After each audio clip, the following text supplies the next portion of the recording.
अस्मद्गुरुसमारम्भां यतिशेखरमध्यमां लक्ष्मीवल्लभपर्यन्तां वन्दे गुरुपरम्पराम् ஆழ்வார்கள் வாழி அருளிச் செயல் வாழி தாழ்வாதுமில் குறவர்தாம் வாழி ஏழ்வாறு முய்ய அவர்களுரைத்தவைகள்தாம் வாழி செய்யமறை தன்னுடனே சேர்ந்து அகலகில்லே நிறையுமென் அலர்மேல் மங்கை உரைமார்பா நிகரில் புகழாய் உலகம் உன்னுடையாய் என்னையாழ்வானே நிகரிலமரர் முனிக்கணங்கள் விரும்பும் திருவேங்கடத்தானே புகழொன்னில்லாவடியேன் உன் அடிக்கீழமர்ந்து புகுந்தேனே அகில புவன ஜன்மஸ்தேம பங்காதிலீலே வினத விவிதபூத உராதரக்ஷைகதீக்ஷே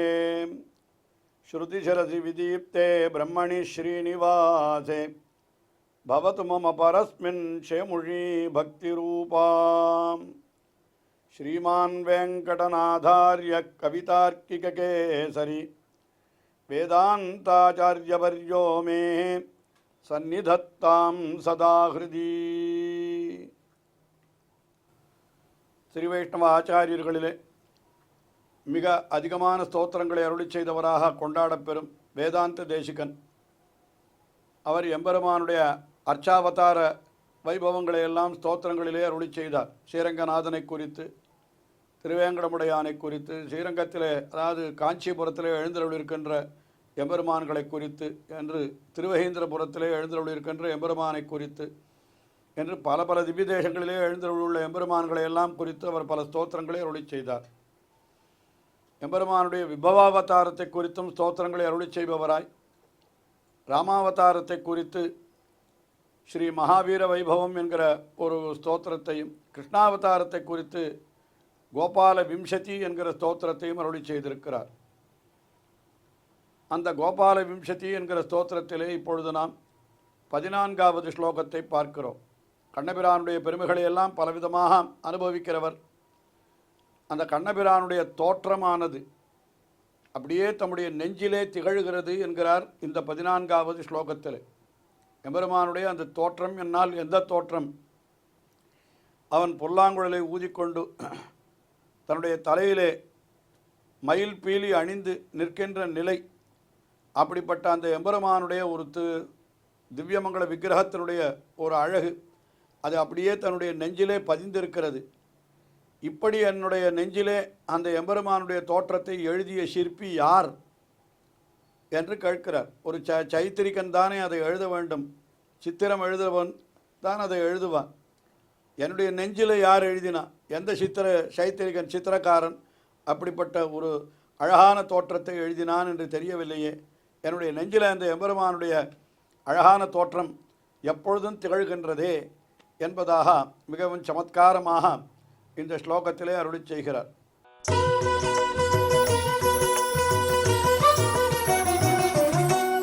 ஹிருதிமுக்தசிகண்டமண்டனः லிகிதः கேன மமைஷ சில்பினா மதனாதுரவல்லவாங்கனா வதனாம்போஜ திவாகரோ யுவாஹ.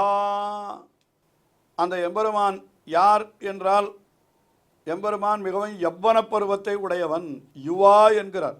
கண்ணபிரான் இந்த யவ்வன பருவம் என்றால் ஒரு 16 வயது நிரம்பியவன் என்று வைத்துக்கொள்வோம். அப்படிப்பட்ட ஒரு தன்மையை உடையவனாகத்தான் அவன் திருவாய்ப்பாடியிலே எழுந்தருளியிருந்தான்.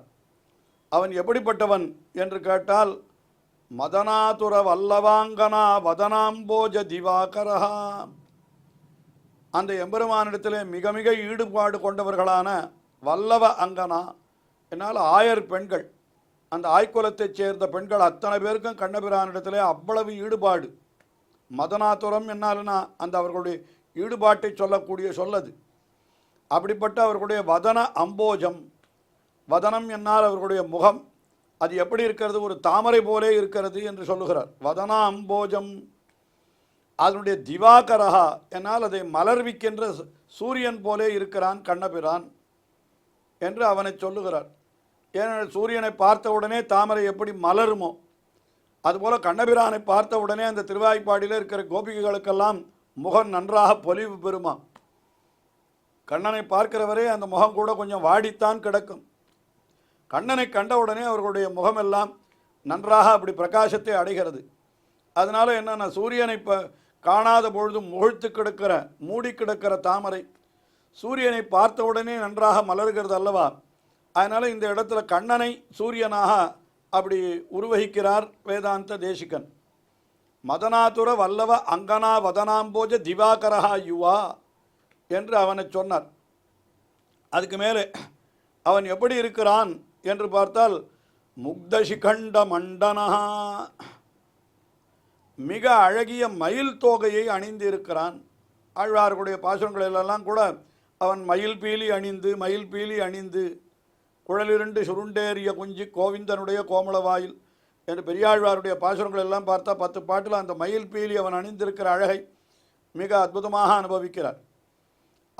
முக்தசிகண்ட மண்டனஹா, அழகிய மயில் தோகையை அப்படி தலையிலே அணிந்திருக்கிறான் கண்ணபிரான்.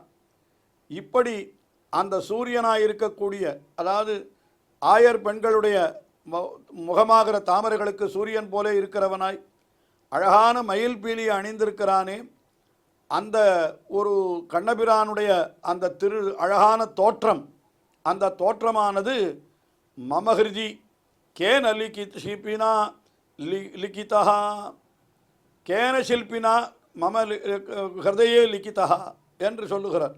ஹிருதி அதாவது எந்த சிற்பியாலே என்னுடைய அந்த நெஞ்சுக்குள்ளே அந்த எபெருமானுடைய தோற்றமானது வரையப்பட்டுள்ளது தெரியவில்லையே அப்படின்னு சொன்னால் என்ன அர்த்தம்? அதாவது சித்திரத்தில் எழுதினது நன்றாக அப்படி ஒரு இடத்துல வரைந்து வைத்தால் அது அப்படியே நிலைத்து நிற்கும் அல்லவா? அதுபோல் இப்பொழுது ஆழ்வாருடைய திருவுள்ளத்திலே, இங்கே வேதாந்த தேசிகனுடைய திருவுள்ளத்திலே அப்படியே அந்த கண்ணபிரானுடைய தோற்றமானது அவன் கட்டி நன்கொடுத்த மயில் பீலி அணிந்தவனாய் புல்லாங்குழலை ஊதுகின்றவனாய் அந்த கோபிகளுக்கெல்லாம் உள்ளத்திலே மகிழ்ச்சியை விளைவிக்கின்றனாய் அப்படி இருக்க கண்ணபிரானுடைய அந்த அழகான தோற்றம் அவருடைய நெஞ்சிலே நன்றாக அது பதிந்து கிடக்கிறதாம். அது பதிந்து கிடக்கிறது என்பதை எப்படி தெரிவிக்கிறார் என்னால், இவ்வளவு அழகான தோற்றத்தை என்னுடைய நெஞ்சுக்குள்ளே எந்த சிற்பி எழுதி வைத்தான் என்று கேட்கிறார். எந்த சிற்பி எழுதி வைத்தான் என்னால் அர்த்தம், எப்படி அவ்வளவு அழகாக என்னிடத்திலே வந்து அப்படி பதிந்திருக்கிறது, கண்ணபிரான் தானே என்னுடைய உள்ளத்திலே வந்து அமர்ந்துள்ளான் என்பது கருத்து. ஆனால் அதை சொல்லுகிற பொழுது இப்படி சொல்லுகிறார், மிக அழகாக அந்த அர்த்தத்திலே சொல்லுகிறார். இப்படியாக அந்த கண்ணபிரான் தன்னுடைய நெஞ்சிலே எப்பொழுதும் திகழ்கிறான் என்கிற விஷயத்தை சமத்காரமாக ஒரு சிற்பியாலே என்னுடைய நெஞ்சிலே அவன் எழுதப்பட்டு விட்டான் என்று அப்படி தெரிவித்தார். அதற்கு மேலே அடுத்தபடியாக 15வது ஸ்லோகம். இந்த 15வது ஸ்லோகத்திலேயும் என்ன தெரிவிக்கிறார்?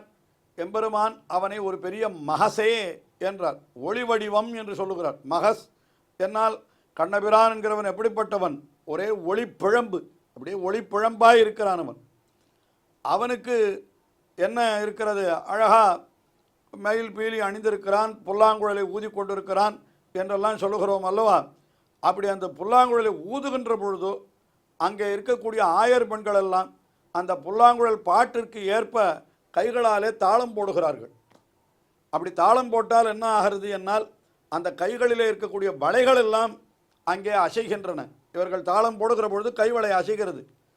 அசைகிற பொழுது அந்த வளைகளினுடைய ஒலியும் அங்கே சேர்கிறது. இப்படி பார்க்கிற பொழுது அந்த பெண்களுடைய கைவளை ஒலியே தாளமாக அமைந்திருக்கிறது என்று அதை மிக அழகாக வர்ணிக்கிறார் அடுத்த ஸ்லோகத்திலே, 15வது ஸ்லோகத்திலே.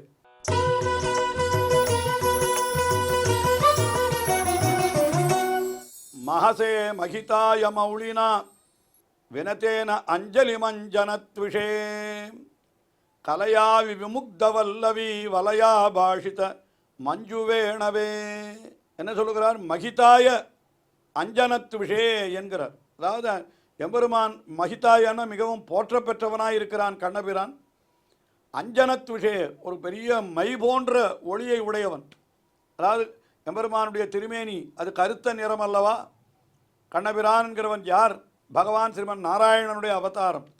அந்த பகவான் நாராயணன் என்பவன் எப்படிப்பட்டவன்? கருத்த திருமேனி உடையவன். அதனால்தான் அவனுக்கு மால் என்று ஒரு பெருமை. தமிழிலே அழகான திருநாமம் அது. மால் என்கிற திருநாமத்திற்கு பல பொருள்கள் உண்டு. நிகண்டுக்களிலே எடுத்து பார்ப்போமானால் மால் என கருமை பெருமை மையலுமாம் என்று இப்படி ஒரு அர்த்தம் சொல்லுவார்கள். மால் என்றால் கருமை, கரிய நிறத்திற்கும் மால் என்று பெயர். அதுக்கு மேலே பெருமை என்னால் மிக பெரியவன், ரொம்ப பெருமை உடையவன் என்னாலும் அவனை மால் என்று தான் சொல்ல வேண்டும். அதுக்கு மேலே மையல் என்னால் என்ன, அடியவர்களிடத்தில் அப்படிப்பட்ட மையல், அந்த பித்து, அந்த ஈடுபாட்டை உடையவன், அதனால் அவனுக்கு மால் என்று பெயர் என்று இப்படி ஒரே சொல்லுக்கு 3 விதமான பொருள் சொல்லுவதுண்டு. ஆனால் அவனுடைய நிறம் என்கிறது எப்படி இருக்கிறது என்னால் அஞ்சன துஷே, அப்படியே அஞ்சனம் போலே அப்படி இருக்கக்கூடிய அவனுடைய வடிவு, அதை சொல்லுகிறார். அதுக்கு மேலே அடுத்தபடியாக அவனுக்கு என்ன சொல்லுகிறார்னால் விமுக்த வல்லவி வலயாபாஷித மஞ்சுவேணவே. விமுக்த வல்லவி, மிக அழகான இடைப்பெண்கள் அங்கே இருக்கிறார்களே, அவர்களுடைய வலய ஆபாஷித்த என்கிறார். அதாவது கைவளைகளாலே உரையாட பெற்றது. இவர்கள் கை அந்த வளை ஓசுகிறாள், அதாவது புல்லாங்குழல் ஓசைக்கு சேர இவர்கள் கைகளாலே தாளம் போடுகிற பொழுது அந்த வளைகளுடைய ஒலி என்ன பண்ணுகிறது, இந்த குழலோசையோடு கலந்து இனிமை மிகுத்து நிற்கிறதான். அப்படி இருக்கிற பொழுது என்ன தெரிகிறது பார்த்தா, நம்ம புல்லாங்குழல் ஓசையும் இந்த கைவளை ஓசையும் ஒருத்தரோடு ஒருத்தர் உரையாடி கொண்டிருக்கிறார் போலே இருக்கிறது. விமுக்த வல்லவி வலய ஆபாஷித, மிக அழகான பெண்களினுடைய அந்த கைவளையாலே சம்பாஷணம் செய்ய பெற்றதாய் இருக்கக்கூடிய மஞ்சுவேணவே, அழகிய அந்த திருக்குழல், அந்த எம்பெருமான் ஊதுகின்ற புல்லாங்குழல், அந்த குழலை உடையதாய் இருக்கிறது. எது என்னால் மகசே, கண்ணபிரானாகிற ஒளி வடிவம் என்று சொல்லுகிறார். கண்ணபிரான் மகசே என்னால் மிகவும் பெருமை மிக்கவன். அந்த பெருமை மிக்கவன் புல்லாங்குழலை ஊதுகிற பொழுது அங்கே இருக்கிற ஆயர் பெண்கள் எல்லாம் கையிலே தாளம் போடுகிறார்கள். அந்த தாள ஓசையும் இவனுடைய அந்த புல்லாங்குழல் ஓசையும் ஒன்றோடொன்று உரையாடுவது போலே அப்படி அமைந்திருக்கிறது. அப்படிப்பட்ட அந்த கண்ணபிரான், அவனை நான் என்ன பண்ணுகிறேன், வினதேன மௌலினா அஞ்சலிம் கலையாமி, நான் என்ன பண்ணுகிறேன், அப்படியே நன்றாக பணிவோடு வணங்கிய தலையாலே அவனுக்கு அஞ்சலியும் செய்கிறேன். அதாவது வணங்கிய தலையோடு கூடினவனாக கைகூப்புதலையும் அவனுக்கு செய்கிறேன். இந்த கண்ணபிரானுக்கு கைகூப்புதலை செய்கிறேன். ஒளி போலே திகழ்கிறான், மை போன்ற ஒரு திருமேனியை உடையவனாயிருக்கிறான். அந்த பெண்களினுடைய கைவளையாகிற தாளத்திற்கு ஏற்ற குழலோசையை உடையவனாய் இருக்கிறான் என்று அந்த கண்ணபிரான் ஊதுகின்ற குழலோசை அது அவ்வளவு அழகாக இருக்கிறது என்று அதை சொல்லுகிறார் இந்த இடத்துல. அப்படிப்பட்ட கண்ணனை நான் கைகூப்பி வணங்கி நான் அஞ்சலி செய்கிறேன் என்று. இந்த அஞ்சலி என்கிறது அந்த கண்ணபிரானை குறித்து, அஞ்சலி செய்தால் உடனே அவனுக்கு திருவுள்ளம் இறங்கி நமக்கு வேண்டியதையெல்லாம் கொடுப்பான் அல்லவா. அதனால் அப்படிப்பட்ட மஞ்சு வேணவே, மிகவும் அழகிய அந்த குழலை உடையவனான கண்ணபிரான், அவனுக்கு நான் மௌலினா, தலையை வினத மௌலினா, நன்றாக தலையை வணங்கி நான் என்ன பண்ணுகிறேன், அஞ்சலிம் கலையாமி, நான் வணக்கத்தை தெரிவிக்கிறேன் என்று இந்த ஸ்லோகத்திலே மிக அழகாக தெரிவிக்கிறார். இப்படியாக தம்முடைய நெஞ்சுக்குள்ளே அந்த கண்ணபிரான் எழுந்தருள் இருக்கிறான். அவன் அந்த நிரந்தரமாக எழுந்தருள் இருக்கிறான். ஒரு சித்திரத்திலே அமைத்தது போலே அவன் எழுந்தருள் இருக்கிறான் என்று சொன்னவர் இந்த ஸ்லோகத்திலே அந்த நெஞ்சுக்குள்ளே எழுந்தருள் இருக்கிற கண்ணபிரானுக்கு தாம் அஞ்சலியையும் செய்வதாக, அவனை வணங்குவதாகவும் இந்த ஸ்லோகத்திலே அருளி செய்து அந்த கண்ணபிரானிடத்திலே இருக்கக்கூடிய தமக்கு பக்தியை இப்படி அற்புதமாக வெளியிட்டருளினார் வேதாந்த தேசிகன். தொடர்ந்து அவருடைய ஸ்லோகங்களை அனுபவிப்போம். ஸ்ரீயக்காந்தாய கல்யாண நிதயே நிதயேர்த்தினாம் ஸ்ரீவேங்கட நிவாசாய ஸ்ரீனிவாசாய மங்களம். ஸ்ரீமத் சுந்தர ஜாமாதிர் முனிமானுசவாசினே சர்வலோக நிவாசாய ஸ்ரீனிவாசாய மங்களம்.